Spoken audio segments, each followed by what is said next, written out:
Welcome to the GRE verbal lesson on analytical writing, covering especially the argument part.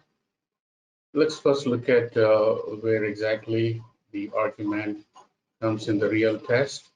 If you look at the screen, the analytical writing section begins with two writing tasks.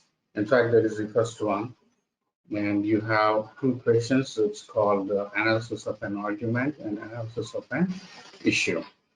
And these two are the written responses needs to be submitted there. So you will be writing the first one over two responses. This is called a task because there are no standard answers or the correct answers for these questions. Let's look at what exactly is required in the analysis of an argument here. It measures your critical thinking and analytical writing skills. So GRE is a reasoning test. So critical thinking is very, very important. In all the sections, you will be just responding by selecting a correct answer choice. But when it comes to the writing task, so you have to express, you have to articulate and support your ideas, demonstrating critical thinking and writing skills. So it doesn't really call for any specialized knowledge on a particular topic.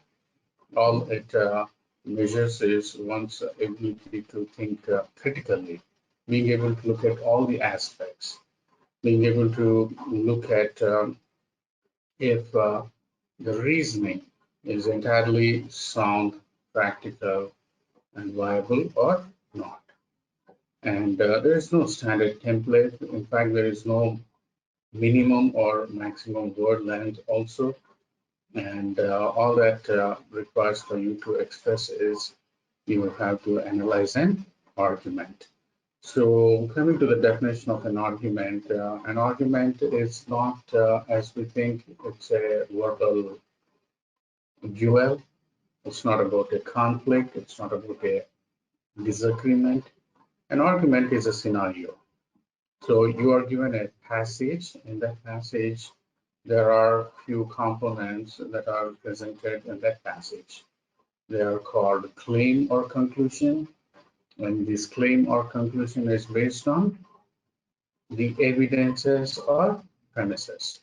And then you also have the author's thinking applied in connecting those evidences with the claim or conclusion.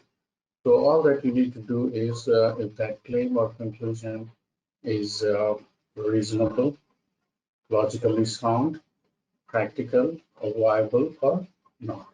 So we'll not be arguing with the quality of the evidences, we'll not be arguing with the claim or conclusion.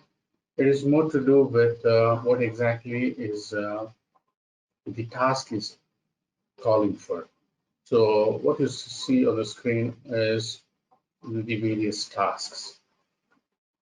Students take the analytical writing not seriously, but it's going to be very, very important because analytical writing is not something that we learned in school or college. The kind of writing that we learn has more to do with descriptive writing, discursive writing, or persuasive writing. Analytical writing is there is no opinion. You're like an observer. You just take the details given in the argument and then you observe whether the claim or conclusion is entirely logical or not. So these are some of the tasks that ask you to respond in response to the argument. Sometimes they'll ask you to weaken or strengthen the argument based on certain evidences that the author failed to provide in the argument. So assumptions are the unstated and unspoken implicit premise. Instead of author presenting those evidences author has taken for granted and jumped into the conclusions. Now, the implication is unless those assumptions are true, the conclusion is not going to be true.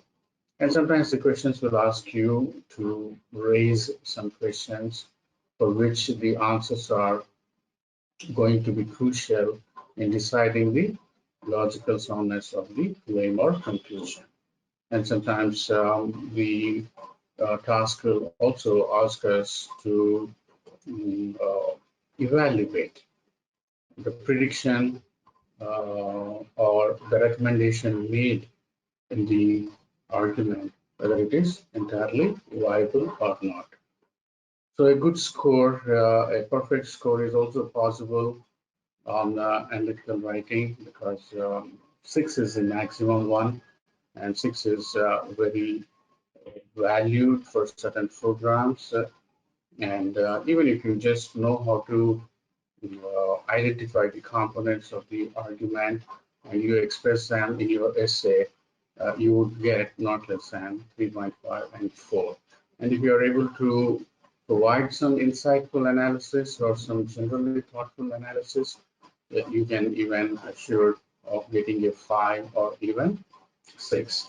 So it's not about grammar, it's not about your standard written conventions that are the focus, but the focus is the quality of the analysis. So we would love you to check out our live coaching distinctions on the GRE, especially the coaching that is provided is very comprehensive, irrespective of your background and your target score. We begin and we end the sessions on time, so it is very structured, and we assure you of timely completion. And most importantly, you don't have to carry the books, everything, all the reference material, practice material, and all the timely updates are made available through the learning management system that is accessible with a user ID and password.